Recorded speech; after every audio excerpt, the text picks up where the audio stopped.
Hey guys, LadyLibertyStacker here. It is Tuesday, November 13th, 2018, and the purpose of today's video is I'm going to show you breaking in this number 8 unmarked Wagner skillet. And this one I've already used. It's a Birmingham stove and range, but I wanted to show you the size difference. I had one of my subscribers, and if you're watching, you know who you are, asked if I had anything for sale. I originally got these skillets at a citywide, out in the boonies, garage sale back in June of 2018. There was a lot of cast iron out there. The homes are 100 years or older.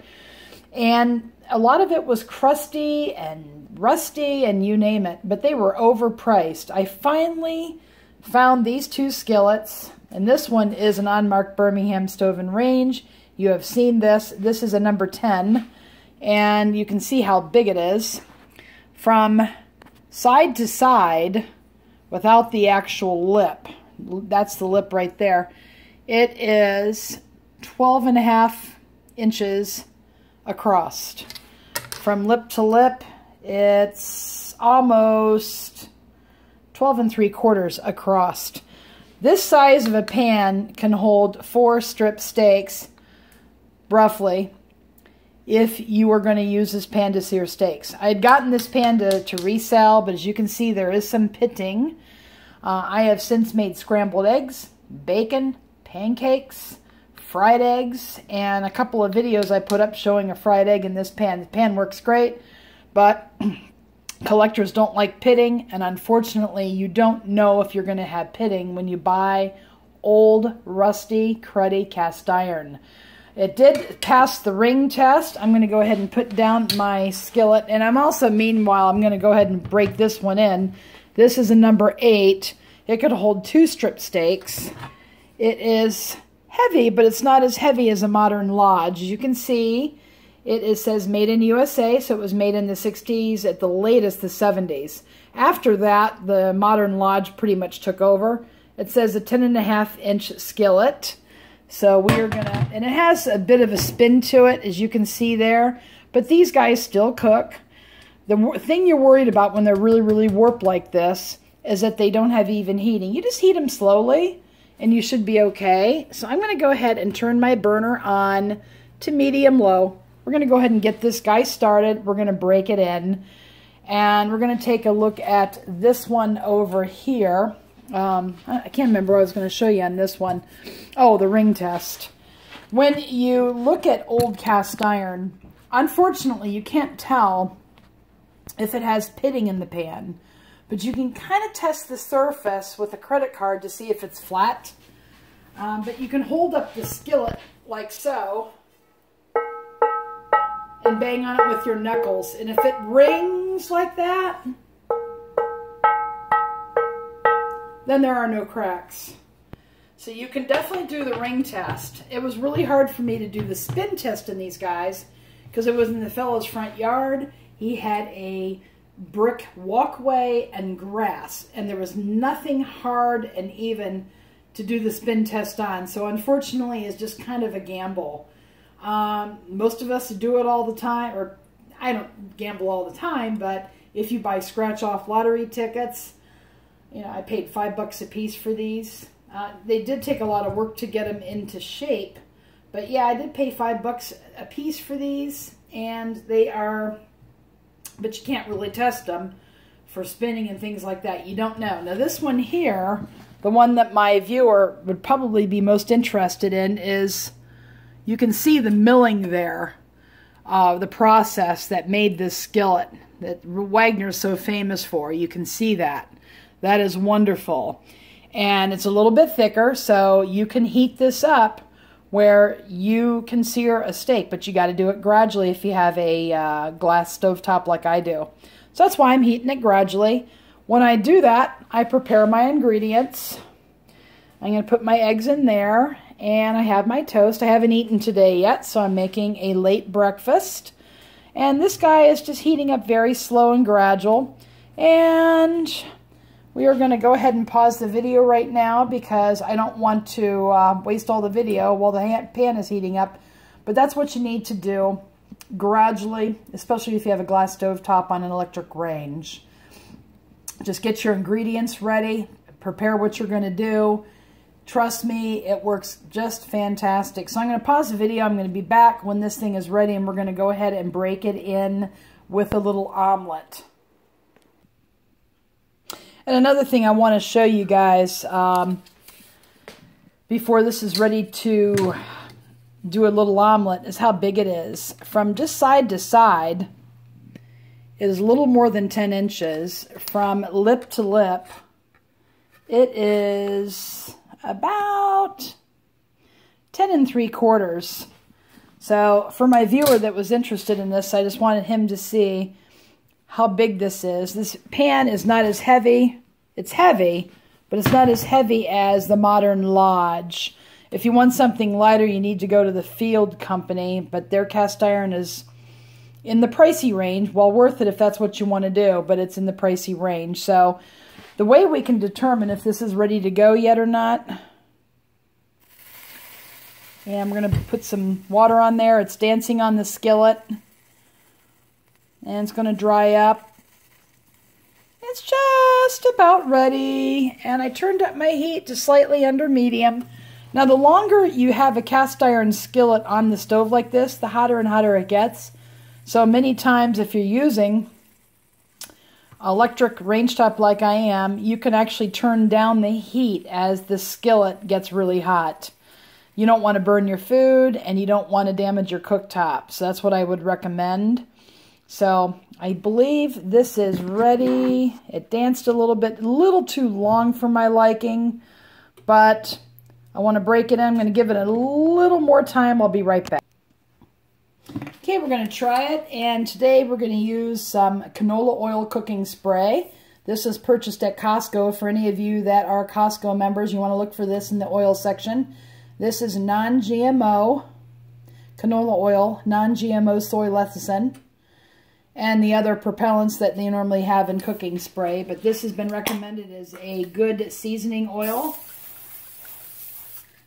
And I'm just going to go ahead and in 1 second or so, maybe it's a little bit longer than that, I'm going to be a little liberal on the skillet.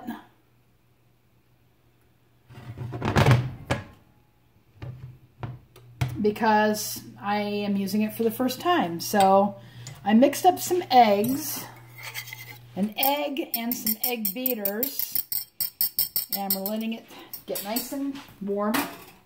And we're going to go ahead and fry an omelet for the first time. And it's not uncommon when you're first using a newly seasoned cast iron pan to pick up some brown residue from the seasoning that is carbonized, that hasn't fully integrated with your skillet. And it's not a big deal. If you actually eat it, it's not going to kill you. I don't particularly like doing that. So at any rate, you can see the omelet forming. I'm going to go ahead. Actually, it's not bad. I've never cooked with this pan.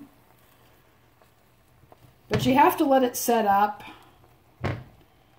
And I'm going to see how much of the seasoning residue sticks to this omelet. I want to cover the whole interior. Now, some people have suggested that I use pig's bacon to season it. I don't eat pig's bacon. I have turkey bacon. I hate to waste it, though. You pay a premium for turkey bacon. The kind I get, though, for those of you guys who like turkey bacon, I like to get everything nitrate-free. If you go to Costco, they have a brand called Columbus bacon. It's just to die for. It's crispy, it's delicious, and it tastes good when you do it in cast iron, and then I finish it off in the microwave, so it's excellent. It's called Columbus if you are a Costco member. Actually, this thing is not doing too bad. Look at that. It's browning a little bit on the surface, but just kind of breaking in this skillet, and you can see it moving around on the pan. Look at that. Not bad at all. That was 4 to 5 coats of seasoning that I did after I stripped this guy. So that's a spatula. It's kind of hard to flip it with a spatula, so I'm going to get a larger. There we go. Look how nice that is. Now, I don't really want to eat that. I'm going to make scrambled eggs on this pan. And I'm going to show you how I do that. There it is. The omelet's pretty much done. You do not want it to overcook. But see how it slides around in the pan like that? No sticking at all. This is a great cooker. So you know who you are if you're watching this. This would be great to sear in. Now you see that it's a little more browned in the middle because there is a slight warp to it. We're going to do some scrambled eggs. We're going to see how that does. So I'm going to pause this for a second and we're going to clean it out.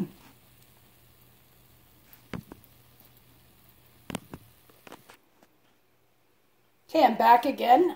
We just cleared away the demo eggs. And what we're going to do now is we're going to go ahead. I sprayed a little bit more canola spray in here. I'm going to go ahead and I'm making some scrambled eggs. So we're going to see how nonstick this actually is. Sometimes it's necessary to take the skillet off the burner. So we're going to see how it does. And you know who you are if you're watching this. We're just going to let it cook for a little bit. I don't have a lid for this one.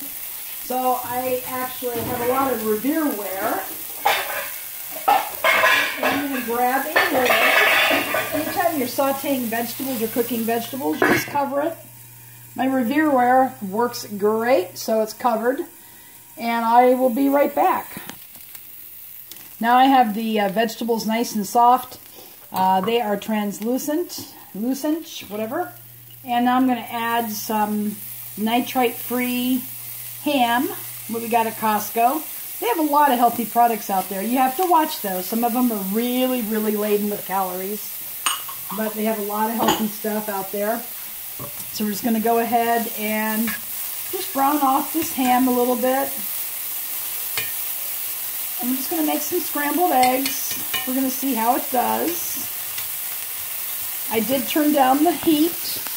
It is down to medium-low, a little leaning towards the medium. I did turn it down just a little bit. What I'm going to do is just spray it again a little bit. Now we're ready to do our eggs. I have a couple of eggs, a little bit of egg beaters in there. And we're going to go ahead and spray the other side. So far, this pan seems to be doing very, very well. I'm going to go ahead and spray the other side. Okay. And we're going to go ahead and put in the eggs.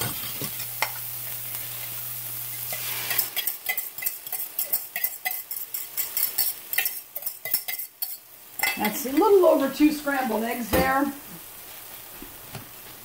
And notice that when the skillet is at the right temperature for eggs, you can hold the handle without a hot pad, like I'm doing here.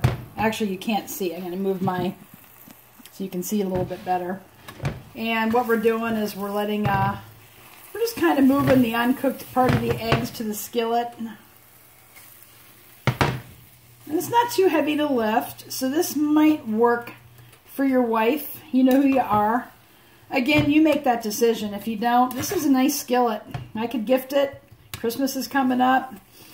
I might keep it. I have a couple of other number 8s though.